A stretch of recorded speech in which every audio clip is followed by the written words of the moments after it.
My name is James. My full name? Sure. My name is James Salamino, and my occupation is at the moment fly guy manager.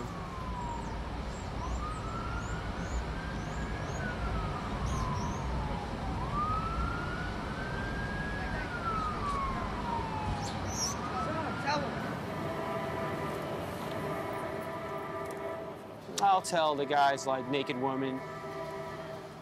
That's like the biggest statement that I catch people with off guard, and right away they're drawn to it. Titties and beer, that works too. Beautiful women all the time.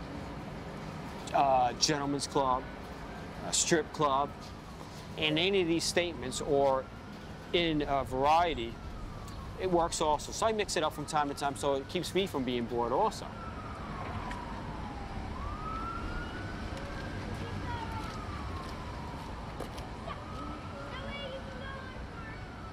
I offer everybody a flyer, as long as they're single, you know, they're not with a woman usually, or children, family-wise, and I'll just offer it to him. It just becomes very natural, and hopefully he takes it. If he doesn't, I don't have any harsh feelings, and he keeps on going.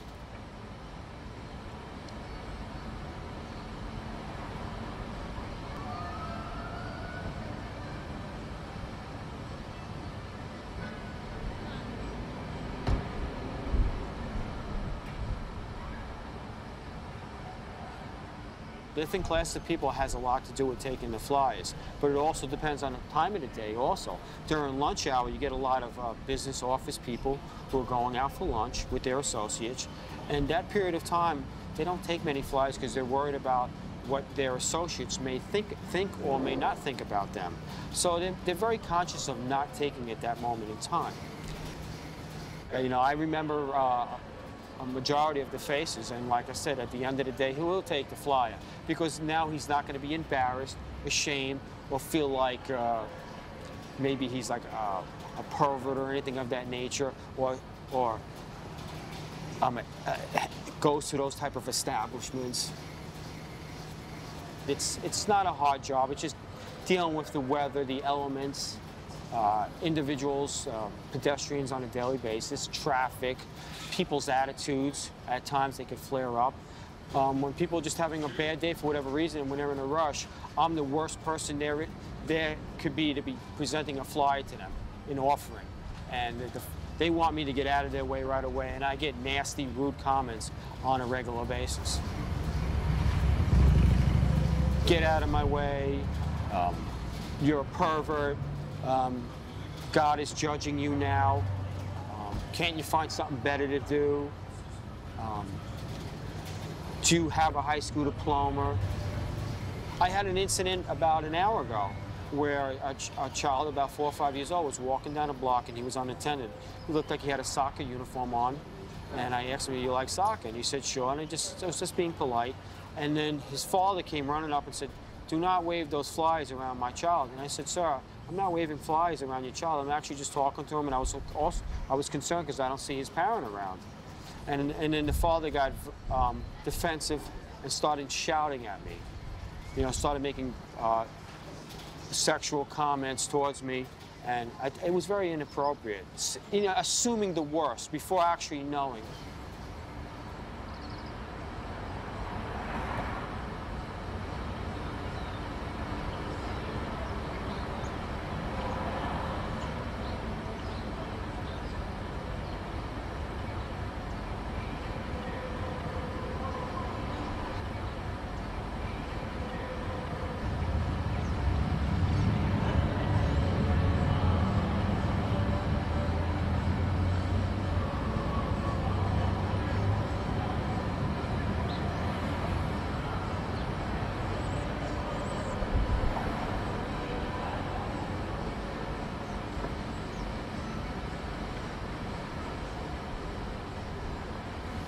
I was starting over in life. I made a lot of mistakes, and I needed income right away. And the fellow person where I go to a 12-step program, a friend of mine, I asked him to do me a favor and hopefully have a job for me because he owned the club. And he said, sure. And he put me right on.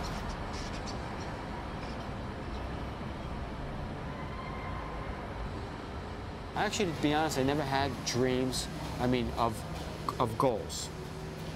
I just lived in the moment. That's how I lived my life for a long time. I had no directions. I went to school. I was a very naive, shy guy.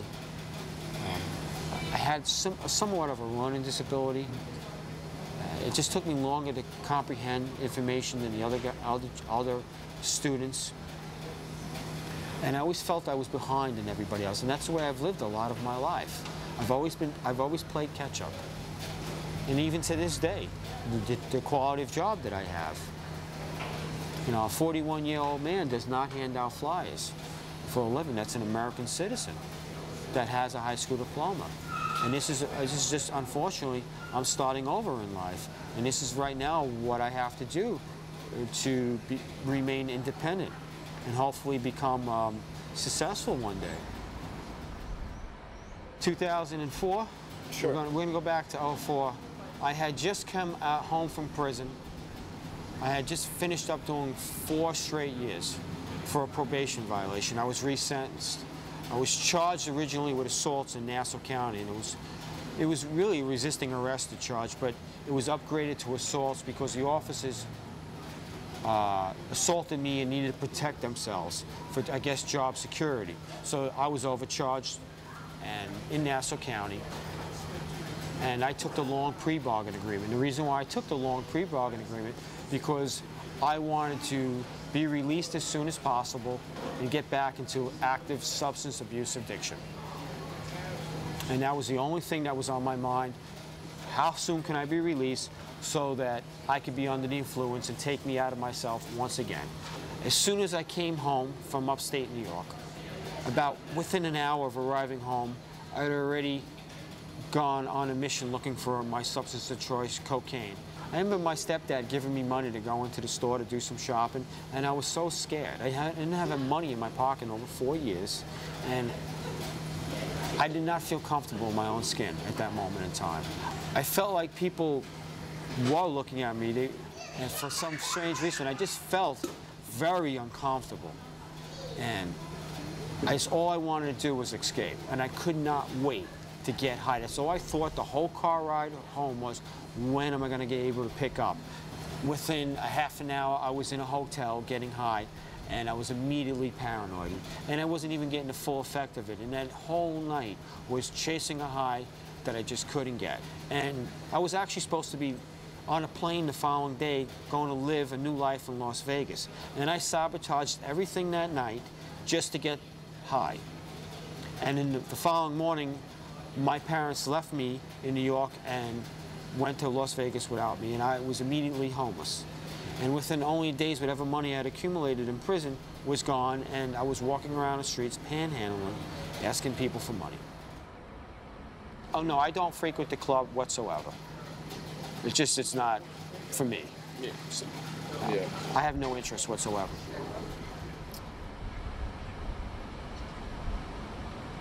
Prison itself was very difficult. You know, I felt like I didn't fit in. I didn't belong there. I wish I was somewhere else. The loneliness of being there, not having any family support, not having any funds, the quality of living there, you know, dealing with the other convicted inmates, their attitudes and behavior.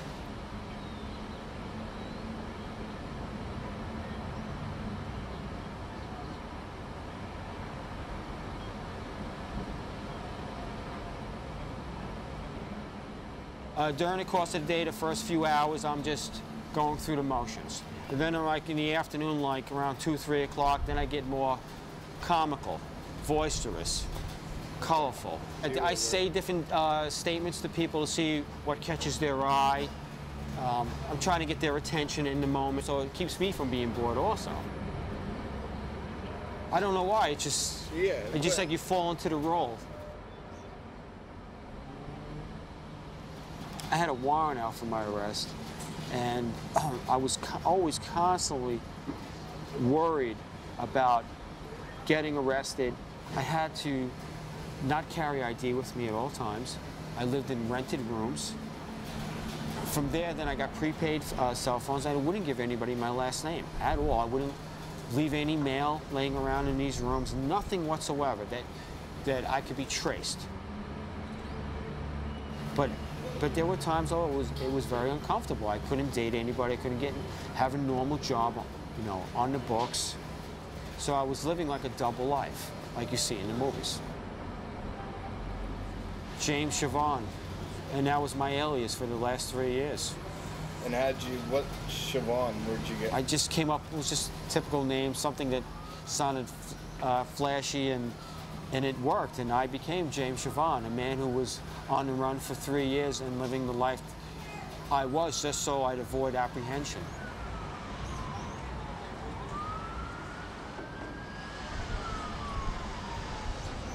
In the beginning, when I first started this, doing promotions back in '07, I used to take it very personally and come home from work with uncomfortable feelings. And now, over the years, I've gotten adjusted to it, and it doesn't really faze me anymore. It's like I'm numb to what's going on. I just do my job, promote the club, hand out the flyers, and avoid altercations wherever possible. And if there is a rude statement made towards me, I have to just pretty much bite my tongue and walk away.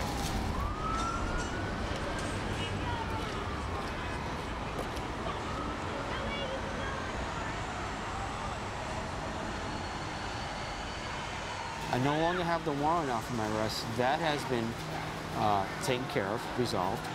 I served the time on that, which was 1 year and 6 days, and I feel like a free man.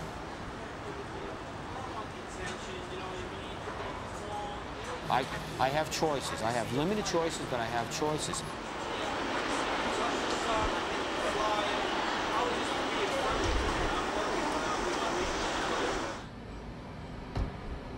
I feel like I have this big burden that has just come off of me, and I feel so whole now and free.